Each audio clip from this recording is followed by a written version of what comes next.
নমস্কাৰ পুনৰবাৰ মোৰ এটি মিনি ব্লগলৈ আপোনালোকক স্বাগতম জনাইছোঁ। মই যাব ওলাইছোঁ মাৰ ঘৰলৈ। তাকে আমাৰ ৰাস্তাটো দেখিছেনে, ইমান বোকা হৈছে। এজাক বৰষুণ দিলে একদম বোকা হৈ যায়। বোকাৰ মাজে মাজে এনেকৈ লাহে লাহে স্কুটিখন লৈ গৈ আছোঁ। বহুত পিছল হৈ আছে।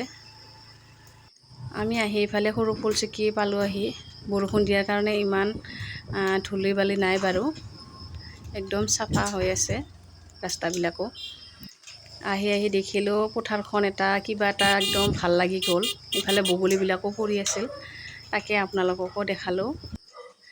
আৰু ঘৰত আহি দেখিলোঁ ইফালে মায়ে লাওৰ আগ বাচি আছে।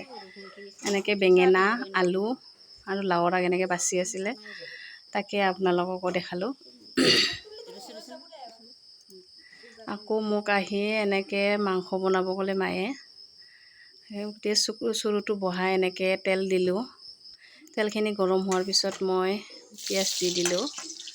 এনেকৈ পিঁয়াজখিনি ভাজি আছোঁ, ৰংচুৱা হোৱালৈকে এনেকৈ ভাজি আছোঁ। ৰংচুৱা হোৱাৰ পিছত এতিয়া মাংসখিনি দি দিম। এতিয়া মই মাংসখিনি দি দিম। এয়া মাংসখিনি দি দিলোঁ। মাংসখিনি এনেকৈ ভাজি থাকিম, নিমখ দি কিনে মই এনেকৈ ভাজি লওঁ আগতে। ঢাকনি দি ভাজি থাকোঁ এনেকৈ ভাজি আছোঁ। নিমখ ছটিয়াই দি এতিয়া মই এইখিনি ঢাকি থৈ দিম। ঢাকনিৰে ঢাকি থৈ দিলোঁ। এতিয়া এইখিনি এনেকৈ এইফালে আকৌ মায়ে ঘৰৰ দৈ এনেকৈ খাব দিলে। একদম বহুত ধুনীয়া হৈ আছিল দৈখিনি, একদম গোটা হৈ আছিল।